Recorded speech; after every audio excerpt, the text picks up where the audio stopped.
Prabowo Subianto hancur lebur, kalah knockout dari Ganjar Pranowo dan Anies Baswedan pada debat Capres 7 Januari lalu.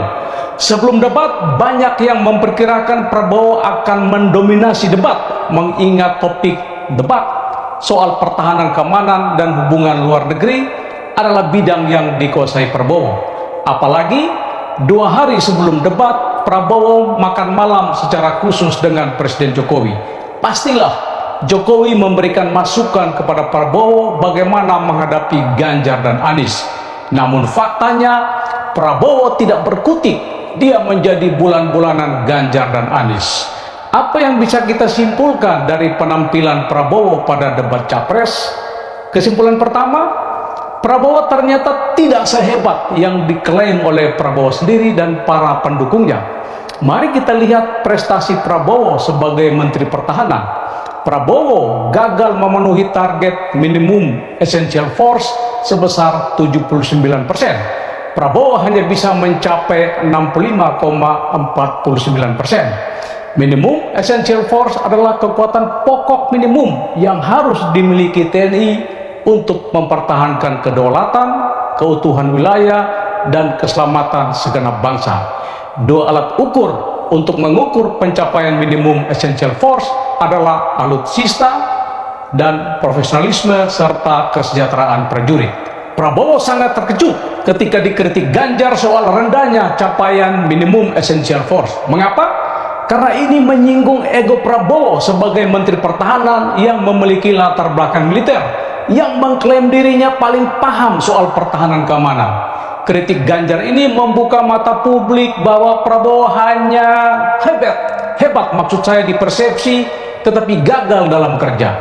Pidatonya yang berapi-api, kadang sambil menggebrak meja tentang bagaimana menciptakan negara kuat, ternyata hanya omong-omong doang. Kalau ada pasangan yang kemudian mengklaim dia muda, dia ada perwakilan generasi muda karena usianya, saya tidak sepakat gitu.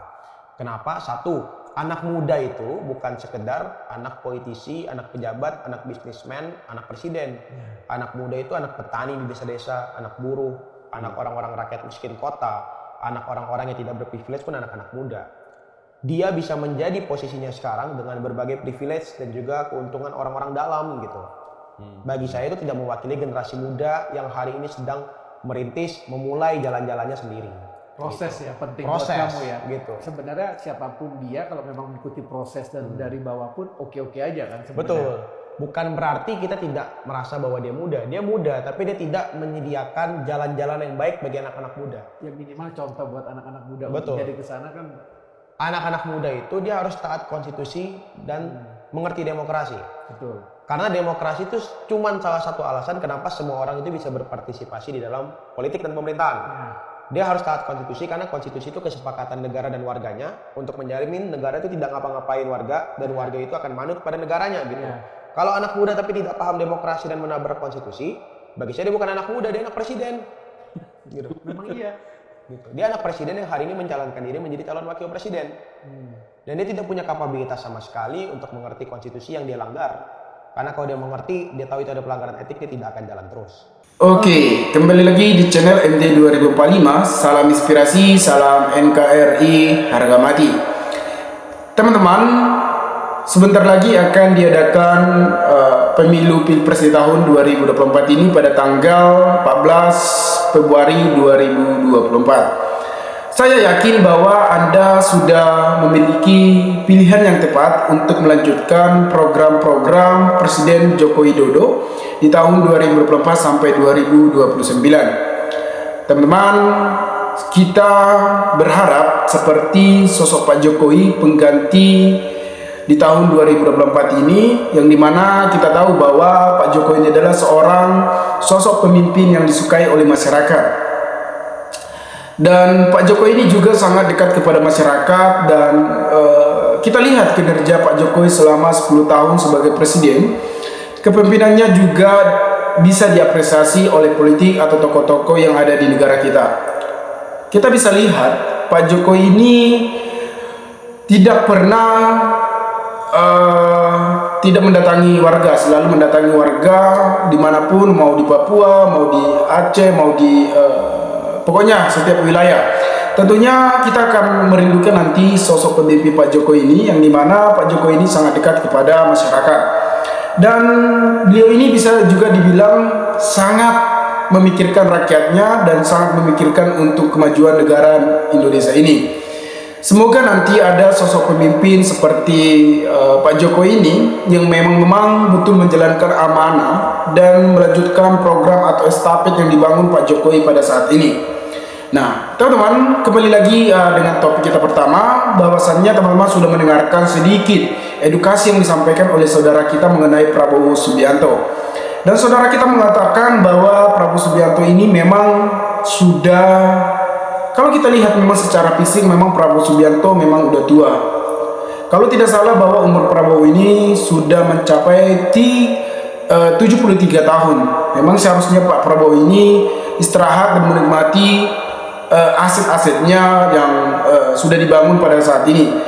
Ada salah satu video yang sangat menarik soal perdebatan pada tanggal 20 Desember 2023 soal sindiran Prabowo dan sindiran Anies kepada Prabowo, yang dimana Anies menilai Prabowo Subianto hanya 11 dibanding 100. Kita bayangkan bahwa kementerian dari pertahanan tersebut, soal yang ditanyakan oleh Anies Baswedan 700 triliun, teman-teman.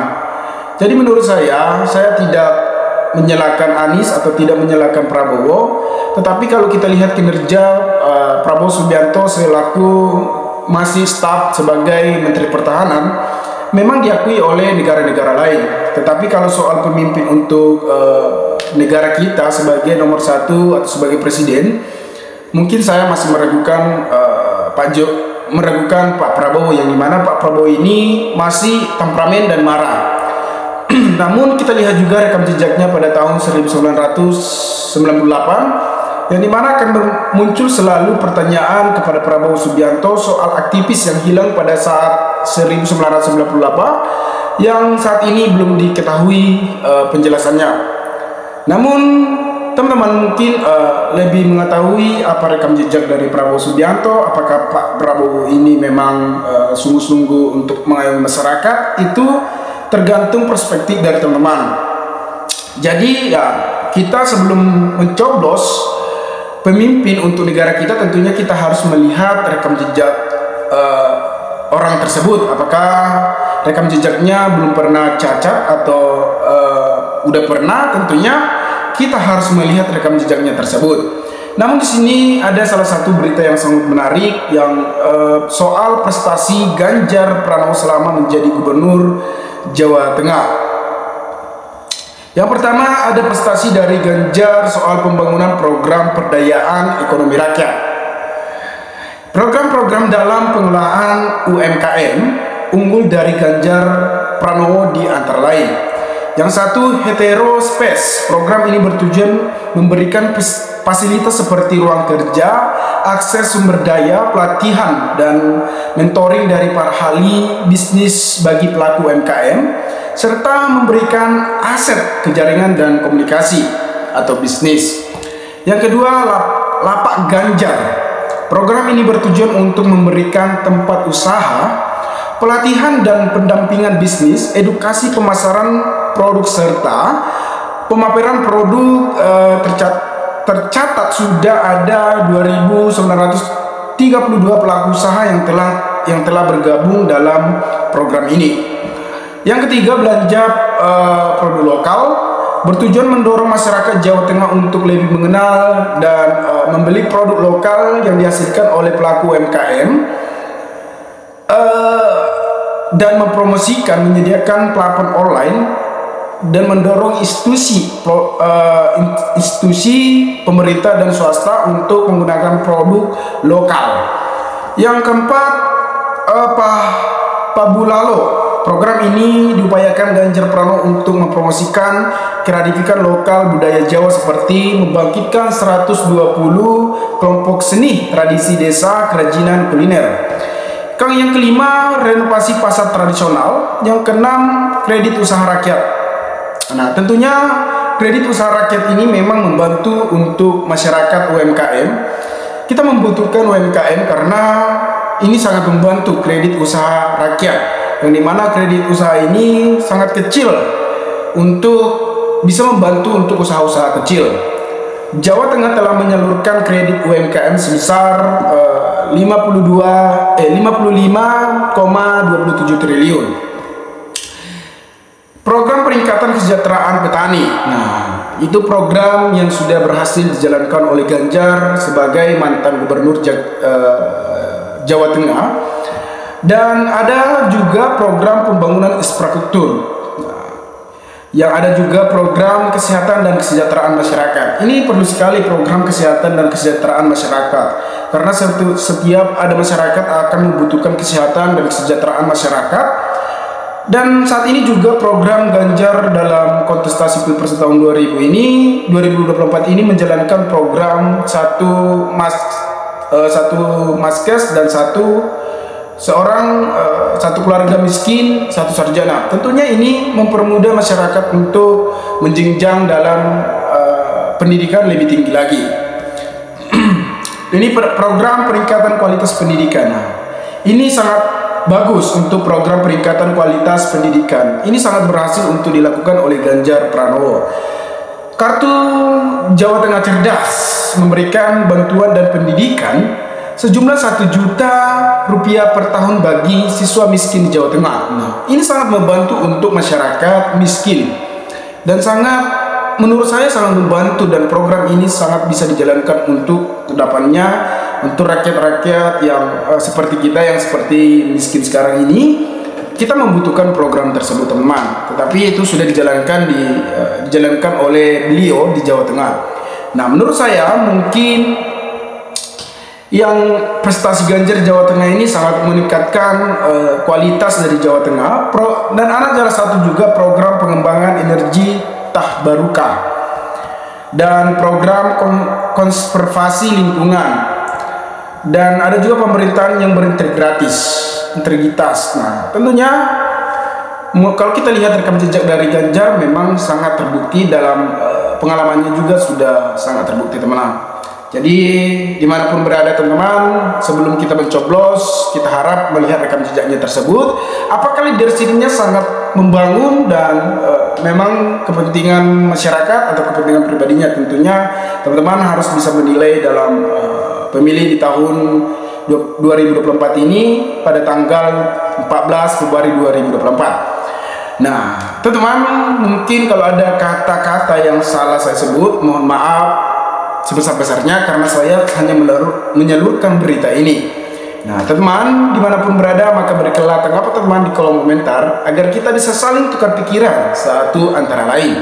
Salam inspirasi, salam NKRI, MD 2045 melaporkan.